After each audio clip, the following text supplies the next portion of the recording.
आपने कभी नहीं सोचा होगा कि एक आईटी बिल्डिंग जैसी जगह जहां हर कोना कैमरों से भरा होता है, वहां भी कोई ऐसा कोना हो सकता है जहां कुछ छुपकर आपको देख रहा हो। यह कहानी है विवेक झा की, जिसने मुंबई के वर्धान टेक पार्क की बहुमंजिला बिल्डिंग की 13वीं फ्लोर पर नाइट शिफ्ट में बैकएंड डेटा एग्जीक्यूटिव करीब 5 साल काम किया। विवेक और राजेश उस रात भी रोज की तरह अपने काम में व्यस्त थे। कंप्यूटर स्क्रीन पर डेटा एंट्री करते करते विवेक को नींद आ रही थी, लेकिन शिफ्ट के नियम सख्त थे। ब्रेक का समय तय था। अचानक उसे लगा जैसे कोई उसके पीछे से गुजर गया हो। उसने फौरन पीछे मुड़कर देखा, लेकिन वहां कोई नहीं था। वो फिर से काम में लग गया, पर तभी प्रिंटर अपने आप चलने लगा। रात के 2:15 पर जब पूरे फ्लोर पर सिर्फ 2 लोग थे, विवेक और उसका कलीग राजेश, तभी प्रिंटर में से एक प्रिंट निकली। उसने सोचा शायद कोई सिस्टम से कनेक्ट है और किसी ने गलती से फाइल भेजी होगी, लेकिन जब उसने प्रिंटर पेपर निकाला तो वो खाली थी। उसके रोंगटे खड़े हो गए। विवेक झा बिहार के भागलपुर का रहने वाला था, एक मध्यम वर्गीय परिवार से, जहां उसके पिता रिटायर्ड स्कूल शिक्षक थे और मां पूजा पाठ में विश्वास रखने वाली सीधी सादी गृहिणी। 2 बहनों की शादी हो चुकी थी और घर की जिम्मेदारी अब उसी पर थी। उसने कंप्यूटर साइंस में डिप्लोमा किया था और कुछ छोटे कामों के बाद उसे मुंबई के वर्धान टेक पार्क बिल्डिंग में बैकएंड डेटा एग्जीक्यूटिव की नौकरी मिल गई। राजेश उत्तर प्रदेश के बरेली से था। वो विवेक से 2 साल सीनियर था और पिछले 1 साल से उसी कंपनी में काम कर रहा था। राजेश तेज और स्मार्ट था, लेकिन व्यवहार में शांत था और नाइट शिफ्ट को लेकर उसका नजरिया था कि काम में शांति मिलेगी। वर्धान टेक पार्क 20 फ्लोर की बहुमंजिला बिल्डिंग थी। बिल्डिंग बहुत ही शानदार थी। शीशे की दीवारें, शानदार कैफेटेरिया, हाई सिक्योरिटी एक्सेस और लिफ्ट जो सीधा आपके फ्लोर पर ले जाती थी। लेकिन इस बिल्डिंग के बारे में एक बात अजीब थी। 13वां फ्लोर कभी दिखता नहीं था। लिफ्ट में 12 के बाद सीधा 14 आता था, लेकिन कर्मचारियों को बताया जाता था कि 13वां फ्लोर सबके लिए नहीं है, पर सिस्टम में मौजूद है। वहां सिर्फ नाइट की बैकएंड टीम को जाना होता है। विवेक का काम आसान नहीं था। रात की shift, system monitoring, data entry, server log track करना और क्लाइंट के रिपोर्ट्स जनरेट करना, लेकिन घर चलाना था, इसलिए उसने कभी शिकायत नहीं की। पहले 2 साल वो दिन की शिफ्ट में काम करता रहा। उसे रात में जागने में दिक्कत थी, इसलिए वो हमेशा नाइट शिफ्ट लेने से बचता था। लेकिन हाल ही में कंपनी ने एक बड़ा क्लाइंट प्रोजेक्ट साइन किया। अचानक नाइट बैकएंड टीम में लोगों की कमी पड़ गई और एचआर ने विवेक को मेल भेजा 3 महीने के लिए रोटेशनल नाइट शिफ्ट। इस बार विवेक बच नहीं सका और वो मजबूरी में तैयार हो गया। उसी दिन 13वां फ्लोर ऑफिस देखने के लिए उसने सिक्योरिटी गार्ड से पूछा। तब सिक्योरिटी गार्ड ने उसे बताया, सर 13वां फ्लोर लिफ्ट में दिखेगा नहीं। 12वें फ्लोर के कोने से एक सर्विस सीढ़ी जाती है, उसी से जाना पड़ता है। ओह, ये दरवाजा तो मैं रोज देखता हूँ, ये हमेशा लॉक्ड होता है। मुझे नहीं पता था कि इसके पीछे सीढ़ी है। सर दिन में ये लॉक रहता है क्योंकि दिन में यहाँ कोई नहीं जाता, सिक्योरिटी गार्ड ने बताया। ये सब सुनते वक्त भी विवेक के दिमाग में शिफ्ट अलावेंस और ओवर टाइम की रकम घूम रही थी।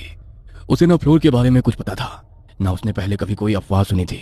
13वां फ्लोर उसके लिए सिर्फ एक नई सीट और कुछ एक्स्ट्रा रुपए थे। धीरे धीरे विवेक को इस फ्लोर के बारे में बातें पता चलने लगी।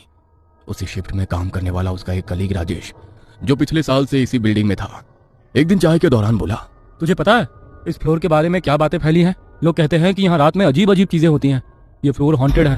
पर मेरा तो मानना है कि ये सब लोगों ने नाइट शिफ्ट से बचने के लिए कहानियां बना रखी है। अगर कुछ होता तो कंपनी इसे छिपा नहीं सकती थी। विवेक ने भी उसकी बात मानकर हंसते हुए सिर हिला दिया, लेकिन उसके दिल के किसी कोने में एक बेचैनी थी। तभी उसी रात एक घटना हुई जिसने उसके उस मजाक को चुप करा दिया। रात के करीब 2:15 पर दोनों अपने अपने डेस्क पर बैठे थे। अचानक प्रिंटर अपने आप चलने लगा। राजेश बोला, अबे किसी ने डॉक्यूमेंट भेजा होगा। विवेक ने जब प्रिंटर से कागज निकाला तो वो खाली था। राजेश ने मजाक में कहा, भूतों ने अपना रेज्यूमे भेजा होगा। शिफ्ट के दौरान विवेक के बगल के सिस्टम पर सीसीटीवी की स्क्रीन चलती रहती थी, जो आमतौर पर सिक्योरिटी रूम से लिंक थी। कोई उसे ऑफ नहीं करता था, क्योंकि कई बार सिक्योरिटी खुद उसे ऑन छोड़ देते थे। विवेक उस स्क्रीन की ओर ध्यान नहीं देता था, लेकिन कभी कभी अनजाने में उसकी नजर चली जाती थी। उसे दिखता कि कॉरिडोर में लोगों की हलचल है, कोई चल रहा है, शायद सिक्योरिटी है। उसने खुद को कई बार समझाया। एक रात विवेक ने सीसीटीवी में एक परछाई देखी और अगले पल उसी फुटेज में कोई उसकी कुर्सी के पीछे खड़ा है। राजेश चिल्लाया, विवेक पीछे देख। विवेक पलटा, पर पीछे कोई नहीं था। दोनों कुछ पल तक चुप रहे, एक दूसरे की ओर देखते हुए। विवेक का शरीर सुन्न पड़ गया। उसने हेडफोन लगा लिए, पर गाने सुनते सुनते उसका दिमाग अब डर के सन्नाटे में डूब गया था।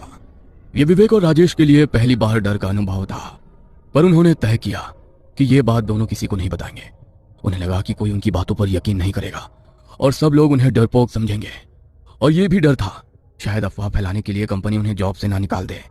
इस फ्लोर पर एक मीटिंग रूम था, एकदम कोने में। वो हमेशा बंद रहता था। एक रात राजेश पानी लेने के लिए पेंट्री गया था। तभी विवेक अकेला बैठा लॉग फाइल देख रहा था कि उसके हेडफोन में अचानक शोरगुल सुनाई दिया, जैसे बहुत सारे लोग एक साथ बोल रहे हो। हालांकि प्लेलिस्ट में कोई म्यूजिक ट्रैक नहीं चल रहा था। वो हड़बड़ा कर उठा और आवाज अचानक से बंद हो गया। उसकी नजर मीटिंग रूम नंबर 3 की ओर घूमी।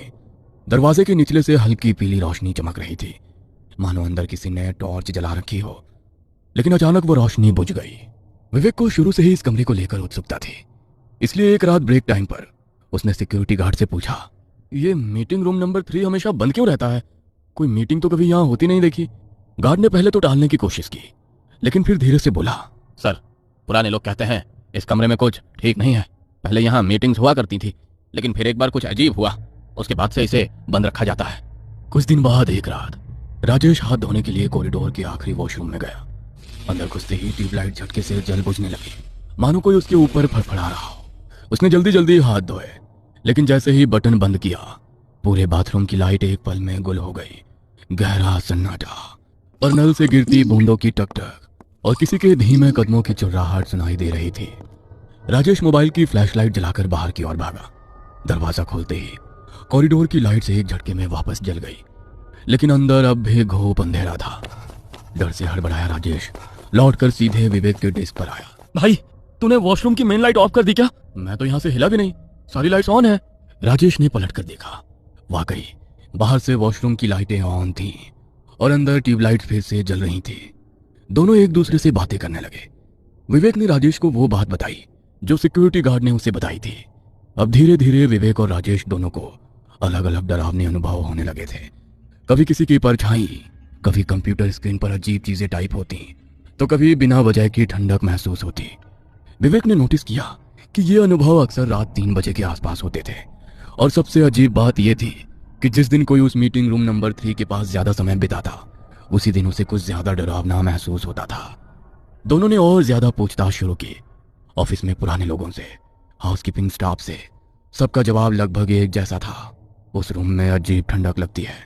कई बार अंदर से खुद ब खुद आवाज आती है, और जो भी देर रात उस रूम के पास बैठा हो उसे कुछ अजीब चीजें दिखती हैं। यह सब सुनकर विवेक का डर और बढ़ गया। ऐसा लगने लगा था जैसे उस कमरे के भीतर कोई ऐसी शक्ति थी जो आसपास मौजूद हर चीज पर असर डाल रही थी। एक रात करीब 3:10 पर उस कमरे से कुछ आवाज आई। विवेक और राजेश उस कमरे के पास गए तो उन्हें दरवाजे के नीचे से लाइट जली दिखी। विवेक धीरे धीरे उस ओर बढ़ा। दरवाजा बंद था, लेकिन अंदर से हल्की हल्की आवाजें आ रही थी, जैसे कोई दबी आवाज में बात कर रहा हो। उसने राजेश से सिक्योरिटी को कॉल करने के लिए कहा, लेकिन किसी ने फोन नहीं उठाया। डर कर वो वापस अपनी डेस्क पर लौटे तो विवेक का सिस्टम ऑन था और उसकी स्क्रीन पर एक लाइन टाइप हो चुकी थी, तुमने दरवाजा क्यों नहीं खोला। विवेक और राजेश अब इस फ्लोर के माहौल से अंदर ही अंदर डरने लगे थे। हर रात वो ऑफिस आते, लेकिन अब उनके चेहरे पर पहले जैसी सहजता नहीं रहती। एक दिन ब्रेक के दौरान जब वो कैंटीन में बैठे थे, तब उन्हें हाउसकीपिंग स्टाफ से पता चला कि शरद नाम का एक एम्प्लॉय इसी शिफ्ट में कुछ महीने पहले काम करता था और उसने अचानक नौकरी छोड़ दी थी। यह सुनकर विवेक को बहुत आश्चर्य हुआ, क्योंकि ऐसा कोई रिकॉर्ड ऑफिस में नहीं था। विवेक ने कुछ खोजबीन की और जैसे तैसे शरद का नंबर निकाला। फोन पर बात करने पर शरद पहले टालम टोल करने लगा, लेकिन जब विवेक ने उसे बताया कि वो भी अब उसी मीटिंग रूम नंबर सीसीटीवी के अनुभव से गुजर रहा है, तो शरद कुछ पल चुप रहा और फिर धीरे से बोला, मिलो मुझसे, लेकिन किसी और को मत बताना। अगले दिन शाम को एक छोटे से चाय स्टॉल पर दोनों मिले। शरद पहले बहुत घबराया हुआ था, हाथ कांप रहे थे, आवाज थरथरा रही थी। शरद ने बताया, उस मीटिंग रूम में एक बार एक एम्प्लॉय की मौत हो गई थी। नाइट शिफ्ट में ओवरटाइम के दौरान स्ट्रेस से हार्ट अटैक आया। कंपनी ने ये बात छुपा ली ताकि कंपनी की इमेज ना खराब हो जाए, लेकिन कहते हैं तभी से उसकी आत्मा वहीं पर है। क्या तुमने खुद कुछ देखा है? शरद की आंखें डबडबा गई। देखा? अरे वो हर रात मेरी सीसीटीवी स्क्रीन पर बैठा होता था, और एक रात तो सीसीटीवी में मैंने खुद को उस रूम में बैठा देखा, लेकिन असली में तो मैं अपनी कुर्सी पर था। उस रात के बाद मैंने शिफ्ट बदलने की रिक्वेस्ट की, लेकिन किसी ने नहीं मानी और उन्होंने उस रूम का कैमरा बंद कर दिया। फिर एक रात मैंने उसी मीटिंग रूम का दरवाजा खोल दिया। मैं आज तक नहीं बता सकता कि उस कमरे में क्या था, बस इतना जान लो वहां कुछ है जो किसी को भी अपने जैसा बना सकता है। इतना बताकर शरद वहां से चला गया। उस रात विवेक ने शरद की सारी कहानी राजेश को बताई, दोनों ने तय किया कि वो सीसीटीवी कैमरे ऑन करके उसकी रिकॉर्डिंग सेव करेंगे। उन्होंने पिछली 3 रातों की फुटेज सेव कर ली और पेन ड्राइव में डाल दी।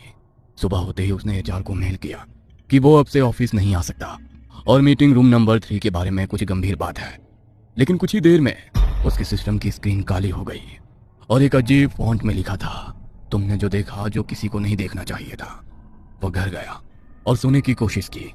जब वो सोकर उठा और देखा तो पेन ड्राइव गायब थी।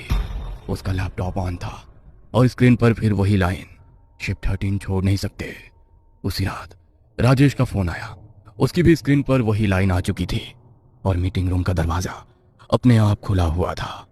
अगली सुबह एचआर ने ऑफिस पहुंचते ही पाया कि मीटिंग रूम नंबर 3 का सीसीटीवी फुटेज अपने आप डिलीट हो चुका है। कोई बैकअप नहीं बचा था और वो फर्श जहां मिहिर की मौत हुई थी वहां अब सीलन और दरारें थीं, जैसे जमीन खुद कुछ छुपा रही हो। अगले हफ्ते दोनों ने रेजिग्नेशन दिया। विवेक ने नौकरी छोड़ दी, शहर छोड़ दिया, लेकिन आज भी उसे रात के करीब 3:10 पर नींद में झटका लगता।